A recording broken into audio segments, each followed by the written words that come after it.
Let's talk about Caitlin Clark. She put something up on social media that's kind of raised some eyebrows in regards to the WNBA, and it seems like she's putting some pressure on these CBA talks to try to get them done. Now, the other night she was on NBC. We'll get to that in a second because NBC's leadership president, has come out, made some comments about her being on that telecast between the Knicks and the Lakers, an NBA telecast. By the way, 4.5 million people tuned in. It was a record. ESPN fans, NBC just told you their entire plan for Caitlin Clark in one word. Not women's basketball, not WNBA. NBC called her a star in basketball, and that single word is why the WNBA-CBA fight just got louder. Because once a network positions Caitlin as basketball, period, it changes who she's for, and it changes who feels pressure when negotiations get ugly.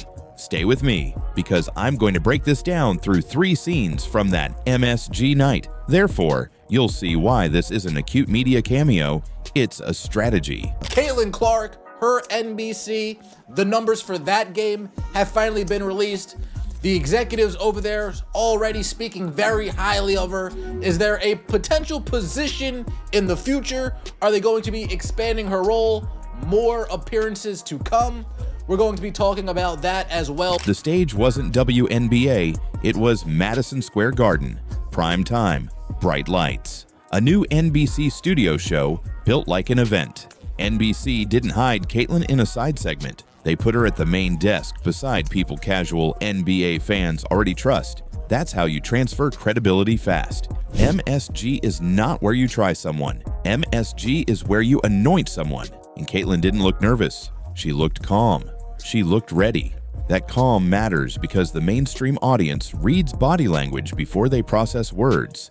Therefore, viewers accepted her as part of basketball right away. Scene 2.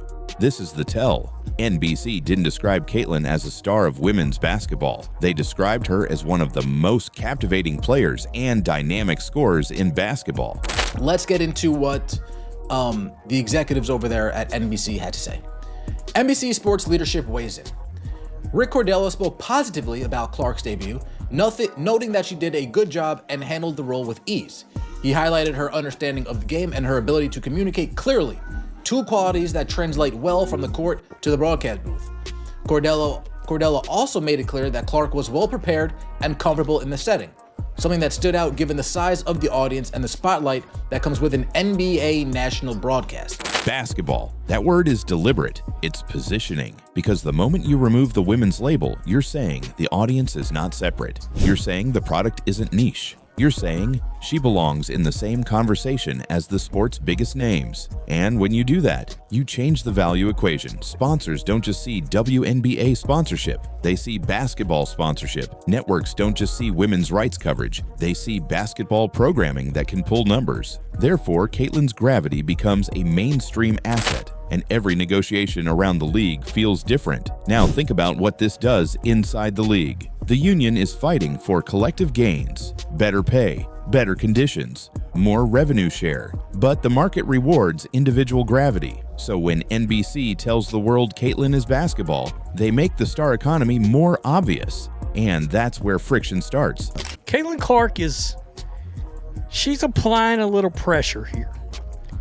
She is. We know Caitlin Clark from basically everything she has said. And I've said, man, boy, if it was me, she would be the president of the Players Union. I wouldn't think twice about it. Because you can tell, yeah, she wants a fair deal, but she also wants to play basketball. And she has handled this whole thing with an immense amount of class that we haven't seen out of hardly anybody involving these talks. Not because players hate Caitlin, but because players can feel the spotlight shifting to one person during the most sensitive business moment the league has. Scene 3. The CBA clock is ticking. Players are already talking about leverage. The threat of disruption is real, and a disruption forces everyone to choose how long they can hold their breath. Some players need the season on time. They rely on those checks. They rely on rhythm. They rely on visibility. But Caitlyn just showed she has a mainstream platform that doesn't depend on the WNBA calendar. That doesn't mean she's against the union. It means her personal risk is different. Therefore, the pressure is uneven. And uneven pressure is what can crack unity if leadership doesn't manage it. So don't fall for the lazy framing. This isn't Caitlyn versus players. The real story is simpler. NBC is building a basketball identity, and Caitlyn is being positioned as a pillar of that identity. But when a network does that, they are not waiting for the WNBA to decide its future. They're deciding it for them, because now the league has to negotiate while the biggest star is being mainstreamed in real time, and that shifts public perception. If a strike happens, casual fans won't ask, "What's the WNBA doing?" They'll ask, "Why is basketball being interrupted?" That's different pressure. Now here's the part that should make every owner nervous. When a star becomes bigger than the league moment to moment, the league loses control of the narrative. They still control the games, but they don't control the story. And negotiations are half story. So what does NBC gain? A bridge. If the WNBA is stable, NBC wins because Caitlyn feeds their coverage and drags more eyes to basketball nights. But if the WNBA gets unstable, NBC still wins because Caitlyn stays mainstream and the audience stays connected to the story. That's a hedge. It's content insurance. And it's one more reason the WNBA can't afford a messy public fight. Here's the takeaway. NBC didn't hire Caitlyn as a guest. They hired her as a signal to fans that she's not boxed into a category, a signal to sponsors that women's basketball isn't a separate shelf, and a signal to the WNBA that the biggest star can maintain mainstream momentum with or without league stability. Therefore, the CBA fight just got harder to hide, because the more mainstream Caitlyn becomes, the more mainstream the negotiation becomes. Now the question that decides the next chapter is this. If NBC successfully sells Caitlyn as basketball, does that strengthen the union by raising the league's value? Or does it create a star economy so obvious that the league fractures at the worst time? If you're still watching, drop basketball in the comments. Is there a player or someone you watch even more specifically because there's things in his game maybe you would want to add to yours in the league? Man, I think Luka. I mean, Luka's amazing and he's incredible. I think the way he can not only score the ball, but also the way he passes. And I think the thing about him is, like, he's not the fastest, he's not the most athletic, but he can get his defender to move where he wants him to go, and he takes up that space, and he does a really good job of either keeping the defender behind him or keeping him to the side. So I think that's something I can certainly learn from. Like, I always kind of want to run away from the defense rather than absorbing the contact and taking up the space that they give me. So ESPN just got a new problem because Caitlyn Clark didn't just appear on NBC. She walked into Madison Square Garden, sat next to NBA legends, and the whole basketball world watched her look completely at home. And here's why this matters.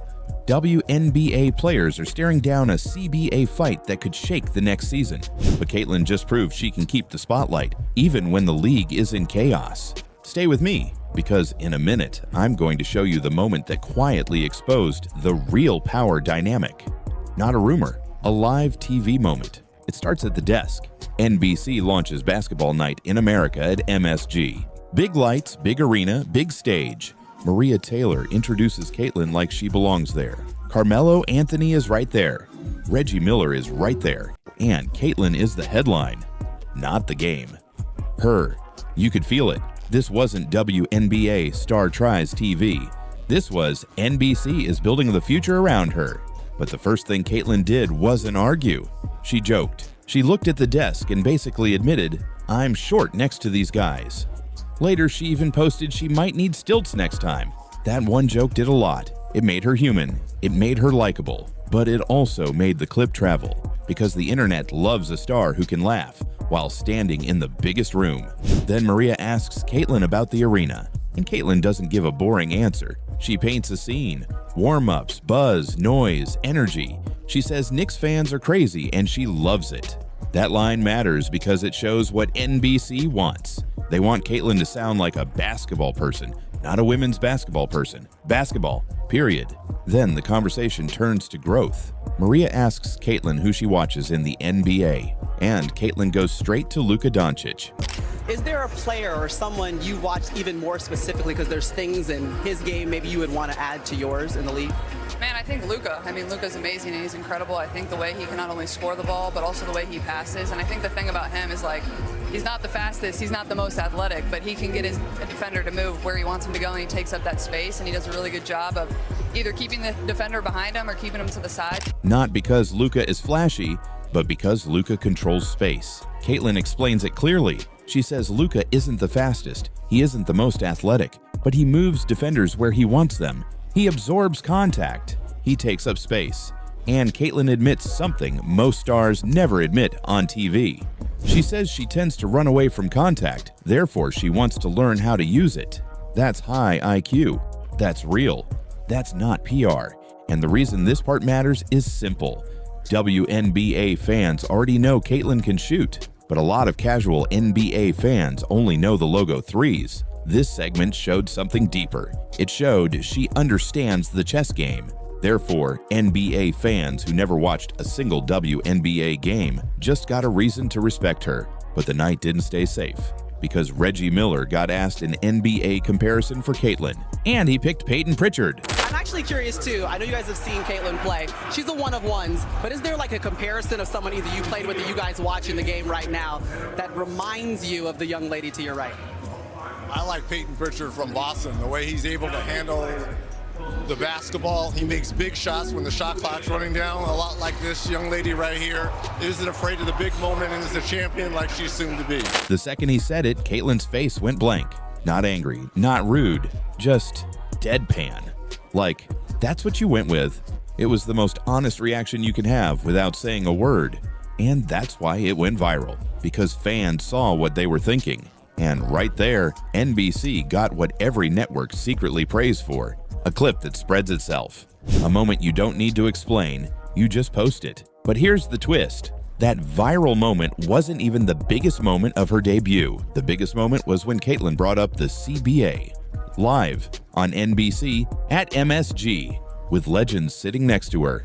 Caitlin didn't dodge it. She didn't do the no comment thing. She framed it as one of the biggest moments women's sports has had. And she said she felt confident a deal would get done soon. That is massive, because it tells you Caitlin understands what's at stake, not just for her, for everyone.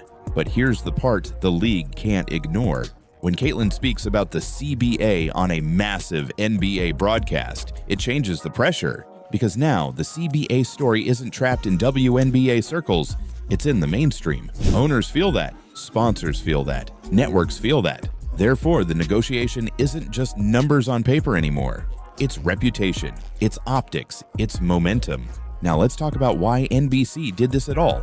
NBC's executive producer Sam Flood called Caitlin one of the most captivating players and dynamic scorers in basketball. Basketball, not women's basketball. That's a deliberate choice. It's positioning. It signals how NBC plans to sell her, and that's where WNBA players start to feel the tension, because if Caitlin is being positioned as basketball's star, the league will lean on her harder, the marketing will lean on her harder, the schedule will lean on her harder, and players will ask the uncomfortable question, if the league is growing because of stars, do the non-stars get paid like it? Or do they get asked to wait their turn again? That's why people say the players will explode. Not because everyone hates Caitlin, but because a star economy creates pressure inside a locker room. It changes how people talk about value. It changes how people talk about fairness. And it changes what a strike threat really means. Because here's the scary part. Caitlin just showed she can dominate a stage outside the WNBA. That's not a criticism. That's reality. And if the WNBA season gets messy, Caitlin doesn't disappear. She stays visible. Therefore, the league's biggest star becomes even bigger. But the rest of the league risks going quiet. So this follow-up story is not Caitlin did TV. It's this. NBC just mainstreamed the WNBA's biggest leverage point on an NBA night. And Caitlin didn't just survive it. She controlled it. So now I want to ask you something. Did NBC just give the WNBA more power heading into the CBA? Or did they just make Caitlin bigger than the league at the worst possible time? If you're still watching, drop stilts in the comments.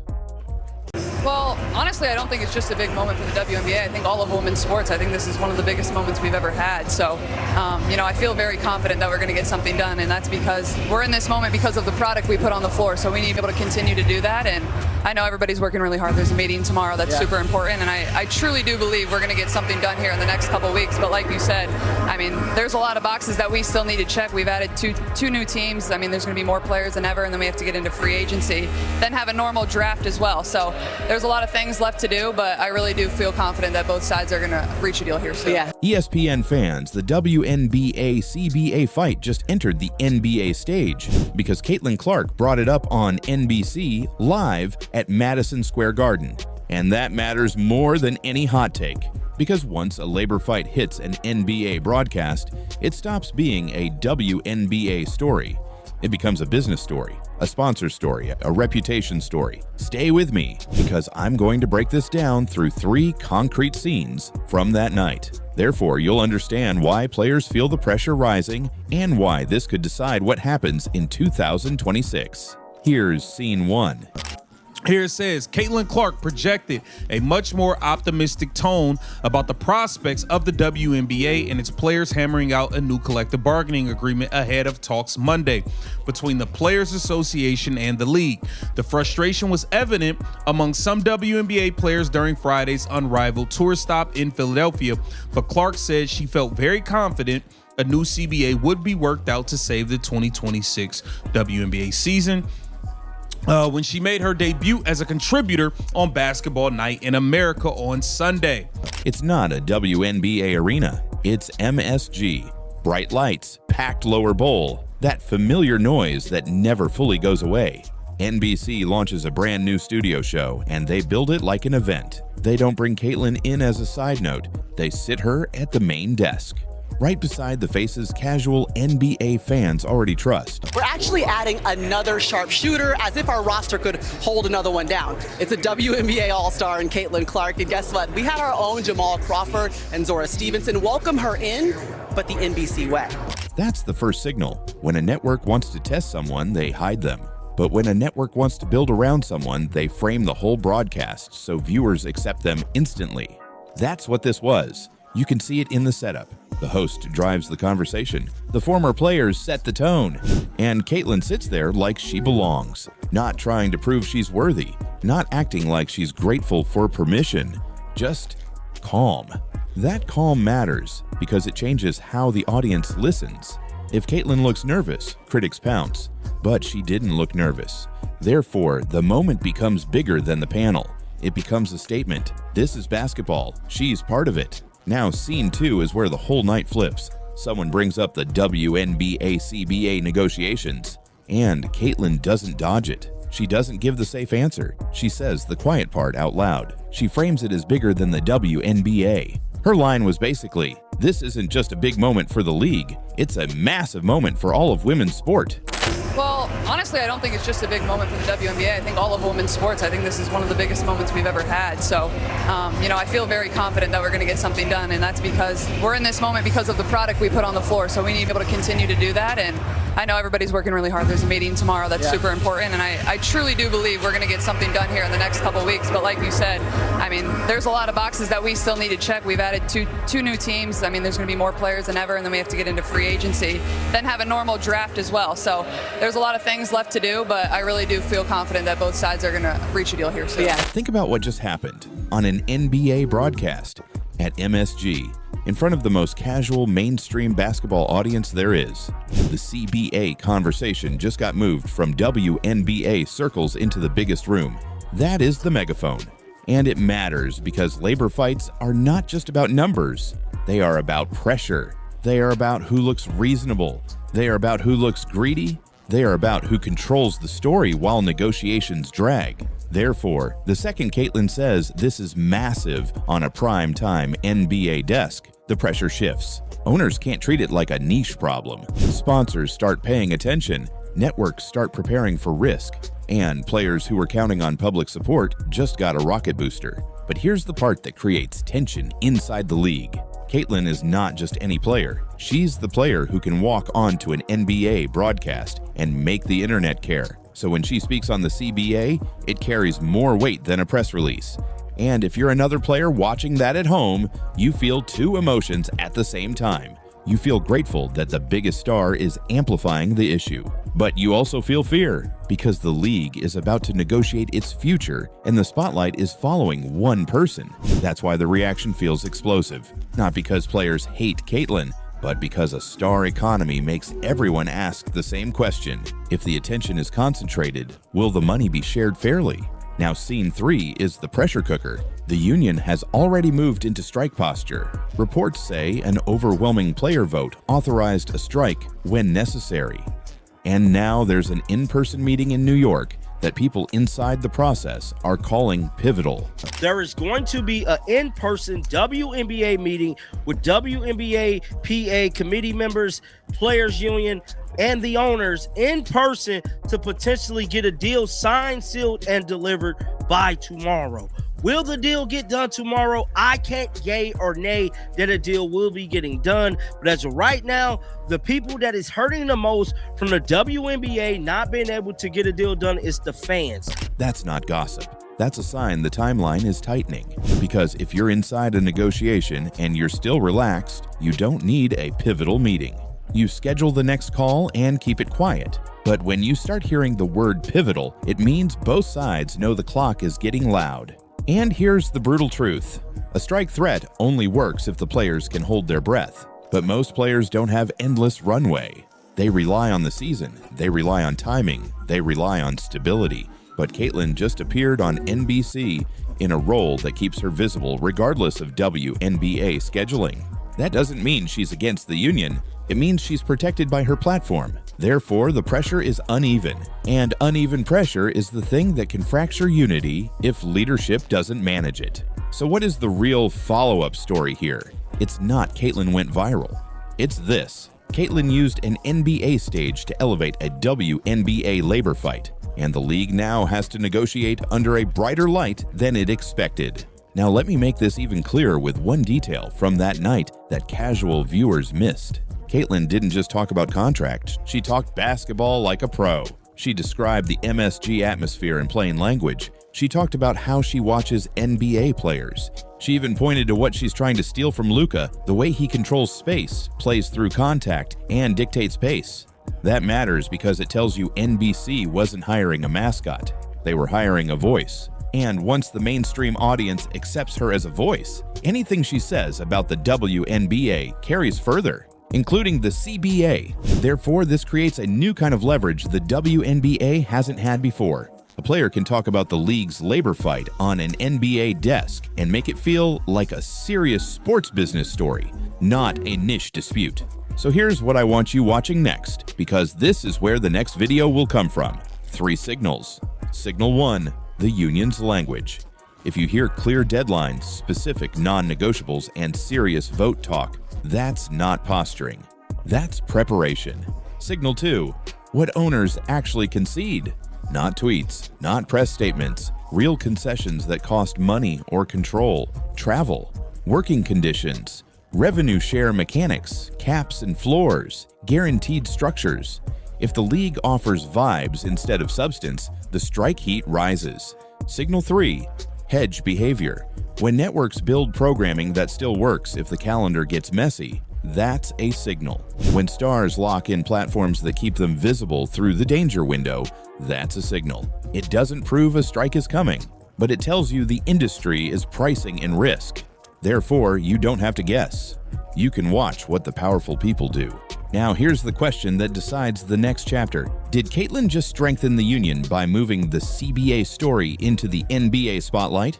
Or did NBC just make Caitlyn bigger than the league at the worst possible time? If you're still watching, drop NBA stage in the comments.